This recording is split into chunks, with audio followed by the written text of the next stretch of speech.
الذین یؤمنون بالغیب ویقیمون الصلاۃ ومما رزقناہم ینفقون، اور وہ جو ایمان لاتے ہیں غیب پر اور وہ قائم کرتے ہیں نماز، اور اس سے جو رزق دیا ہم نے اسے وہ خرچ کرتے ہیں۔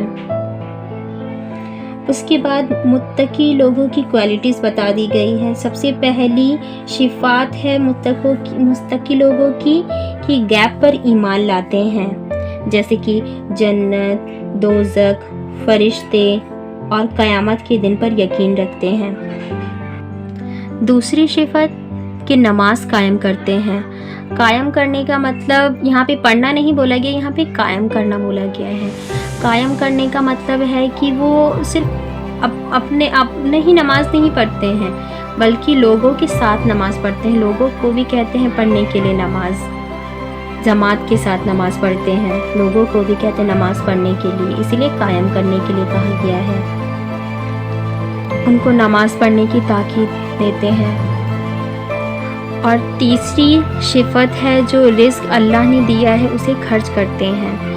رزق جو اللہ نے دیا ہے، کیونکہ رزق دینے والا اللہ ہی ہے، اس کے علاوہ کوئی نہیں ہے۔ جو ہم سوچتے ہیں کہ ہم محنت کرتے ہیں، کماتے ہیں، تب ہمیں یہ رزق ملتا ہے، لیکن اللہ پاک ہی ہے۔ ہم تو سنت ادا کرتے ہیں کام کر کے، لیکن جو اللہ ہی ہے، اللہ نے جو لکھ دیا ہے رزق ہمارے نصیب میں، وہ ہمیں مل کے ہی رہے گا۔ تو رزق جو ہمیں اللہ نے دیا ہے اس کو ہم اللہ کے لیے ہی اور اللہ کی راہ میں خرچ کرتے ہیں۔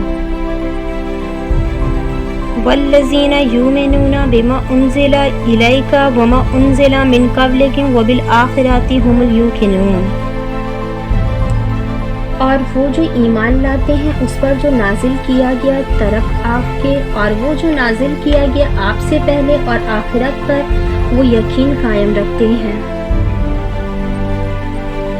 ایک اور متقی کی صفات بتائی گئی ہے کہ جو کچھ نازل کیا ہے آپ کی طرف، یعنی کہ حضور صلی اللہ علیہ وسلم کے اوپر جو قرآن نازل کی، اور آپ سے پہلے یعنی کہ توریت، انجیل، ان ساری کتابوں پہ، اور آخرت یعنی قیامت کے دن پر جو یقین رکھتا ہے وہی لوگ متقی ہوتے ہیں۔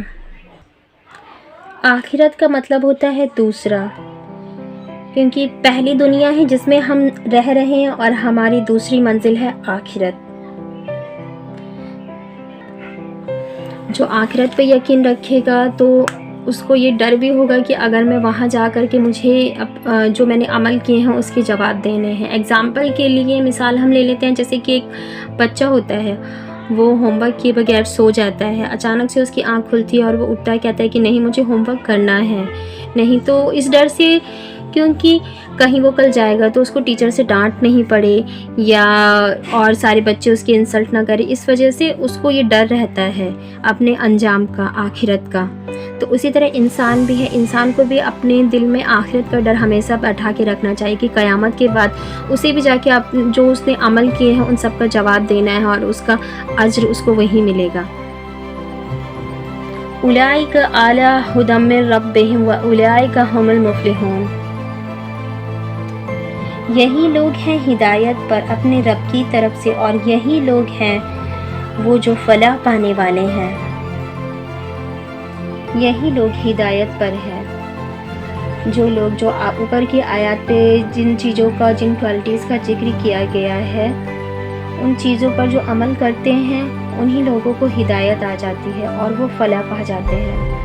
فلاح کا مطلب ہوتا ہے ایسی کامیابی جو ختم نہ ہو، یعنی جنت۔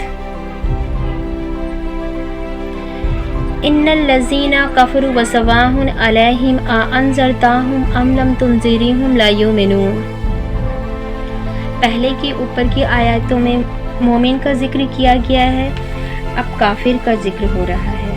کافر کا مطلب ہوتا ہے انکار کرنا، ناشکری کرنا۔ بے شک وہ جنہوں نے کفر کیا برابر ہیں ان پر،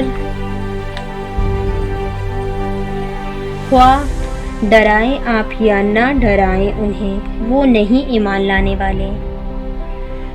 یہاں پہ ڈرانے کی بات کی گئی ہے، جیسے کلام پاک میں ہے نا کہ اللہ کے رسول کو بھیجا گیا ڈرانے والا اور خوشخبری دینے والا بنا کے. ڈرانے کا مطلب وہ ڈرانا نہیں جو ہم سانپ سے ڈر جاتے ہیں، ویسا ڈرانا نہیں. ڈرانے کا مطلب ہے محبت اور شفقت سے ڈرانا، یعنی کہ آخرت کا ڈر، جو آخرت میں جا کے ہمیں جواب دینا ہے، تو ہم جیسے عمل کریں گے اس کا ڈر کے اگر ہم نے برے عمل کیے تو اس کا ہمیں عذاب، بہت برا عذاب ملے گا ہمیں، تو اس چیز کا ڈر. ختم اللہ علی قلوبہم وعلی سمیعہم وعلی ابصارہم غشاوۃ ولہم عذاب علیم. مہر لگا دی ہے اللہ نے اوپر ان کے دلوں کے اور ان کے کانوں کے اور آنکھوں کے اوپر ان کی پردہ ہے اور ان کے لیے عذاب ہے بہت بڑا.